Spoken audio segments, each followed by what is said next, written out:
Nenek perhatikan hampir setiap hari kamu bertengkar dengan adikmu ya.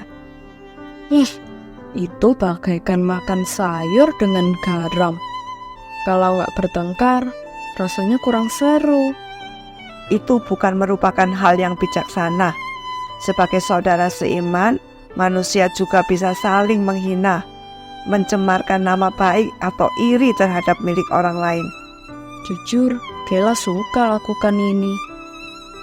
Sebenarnya tidak pantas kita lakukan hal itu. Untuk jalan keluarnya, bagaimana kalau kita amati peraturan yang ditetapkan Kristus untuk menyelesaikannya? Shalom anak-anak semuanya. Hari ini kita masih Tuhan berikan kesempatan untuk belajar kebenaran firman Tuhan. Ayo kita berdoa lebih dulu ya. Bapa dalam sorga, kami bersyukur dan berterima kasih untuk cinta kasih-Mu yang ajaib, yang terus boleh menolong kami untuk senantiasa kami semakin mencintai Tuhan. Bapa, tolonglah kami untuk senantiasa bukan saja cinta kepada Tuhan, tapi kami boleh mencintai sesama kami manusia. Sebentar kami akan belajar, mohon Roh Kudus bekerja dalam pribadi kami. Dan Roh Kudus menolong kami yang akan menyampaikannya. Sehingga setiap tutur kata kami sungguh keluar daripada isi hati Tuhan yang harus kami sampaikan. Supaya setiap kami beroleh berkat yang indah daripada Tuhan. Dalam nama Tuhan Yesus kami berdoa. Amin. Anak-anak yang dikasihi Tuhan, kalau kita belajar tentang gereja, gereja adalah orang-orang yang dipanggil Tuhan secara khusus dan dikuduskan atau dipisahkan dari dunia ini. Dan untuk hal itu, maka setiap umat Tuhan harus belajar hidup kudus. Tetapi kita perlu tahu bahwa di tengah-tengah dunia yang seperti ini, tetap saja ada orang-orang yang masih berlaku tidak kudus di hadapan Tuhan. Atau mereka masih senang melakukan perbuatan dosa. Bagaimanakah cara gereja Tuhan menanggapi, menyikapi orang-orang yang demikian ini? Maka Yesus pernah mengajarkan kepada kita melalui kebenaran firman, jikalau ada saudaramu yang berbuat dosa kepada dirimu, maka langkah yang pertama atau cara yang pertama adalah datangi saudaramu itu, ajaklah berbicara, nyatakanlah cinta kasih kita kepada mereka tentang dosa dia. Tetapi jikalau dia tidak mau mendengarkan teguran kita, maka kita harus mengajak orang yang lain, 2 atau 3 orang. Supaya ketika kita menyatakan teguran-teguran yang penuh dengan cinta kasih kepada saudara seiman kita itu, maka kedua orang itu akan menjadi saksi apa yang menjadi pembicaraan dari kita kepada saudara seiman kita. Dan kalau dia masih belum mau lagi, maka Alkitab memberitahukan, bawalah saudara seiman tadi itu yang berbuat dosa kepada kita, dibawa ke tengah-tengah jemaat. Artinya bahwa perbuatan dosanya harus diketahui oleh banyak orang. Wah, apakah cara ini enggak kejam ya? Tidak. Kenapa? Karena kalau satu orang yang berbuat dosa ini dibiarkan, orang ini akan menjadi pribadi yang mempengaruhi orang lain untuk orang lain ini juga berbuat dosa. Di dalam 1 Korintus menyebutkan bahwa orang yang berbuat dosa seperti ini diumpamakan seperti ragi. Kalau ragi lama, ragi kejahatan, itu dipelihara di dalam tengah-tengah jemaat, maka akan membuat jemaat yang lain hidup di dalam dosa juga. Dan setelah dibawa ke tengah jemaat, maka Alkitab mengajarkan, haruslah orang itu diperlakukan sebagai orang asing atau orang yang belum mengenal Tuhan dan juga diperlakukan sebagai seorang pemungut cukai. Kenapa ya Alkitab memperlakukan orang itu sebagai orang asing atau sebagai seorang pemungut cukai? Anak-anak yang dikasihi Tuhan, ingat ya, orang-orang yang belum mengenal Tuhan, Tuhan ingin orang itu diselamatkan.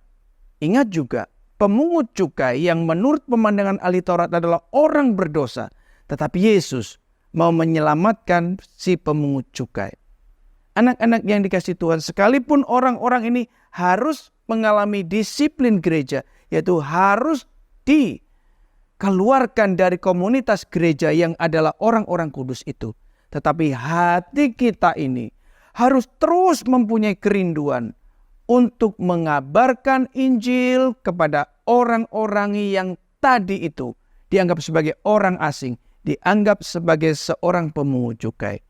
Jadi Alkitab mengajarkan kepada kita, sekalipun salah satu saudara seiman kita itu kita keluarkan terlebih dahulu dari gereja, tapi hati kita dan tindakan kita terus mengabarkan Injil kepada dia. Sehingga satu kali kelak kita bisa memenangkan kembali jiwa tersebut untuk dibawa datang kepada Tuhan.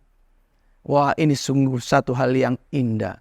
Anak-anak yang dikasihi Tuhan, bahkan kita mempunyai hak yang istimewa seperti Yesus pernah memberikan hak itu kepada murid-muridnya, yaitu untuk menyatakan apa yang sejalan dengan kerajaan Tuhan dan apa yang tidak sejalan dengan kerajaan Tuhan. Artinya ketika kita hidup dalam zaman ini, ada orang-orang yang berbuat dosa.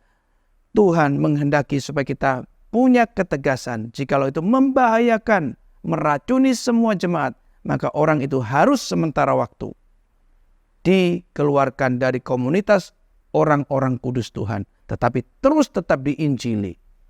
Dan jikalau kita sebagai umat Allah sehati, sepikir di dalam menjalankan kebenaran firman Tuhan, ketika kita berdoa, maka Tuhan memberkati doa kita. Dan Tuhan akan mengabulkan setiap doa kita. Bukan mengabulkan doa yang sesuai dengan keinginan ketagingan kita untuk memperkaya diri kah, untuk menjadi orang yang sombong kah, bukan itu.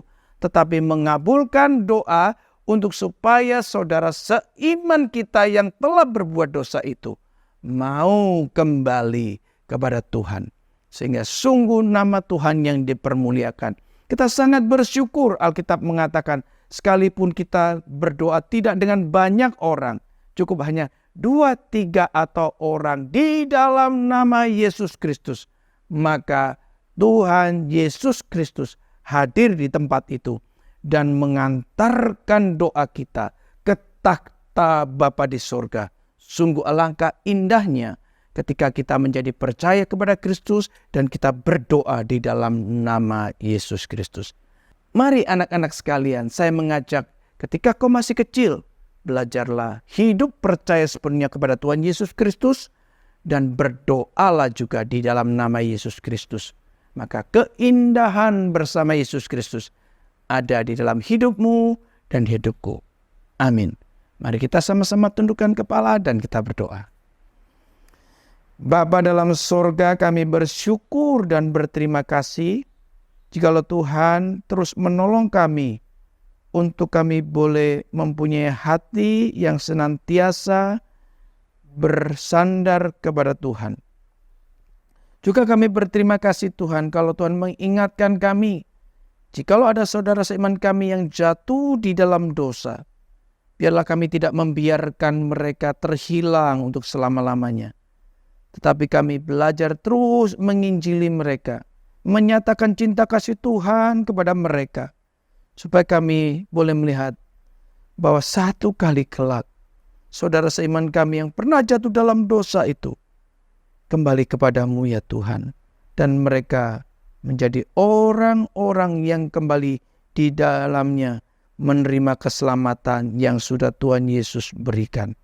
Terima kasih Tuhan. Demikian juga kami berterima kasih. Sekalipun kami harus berdoa seorang diri, tapi kalau kami berdoa di dalam nama Yesus Kristus, di situ Tuhan hadir dan mendengar doa kami. Dalam nama Tuhan Yesus kami berdoa. Amin.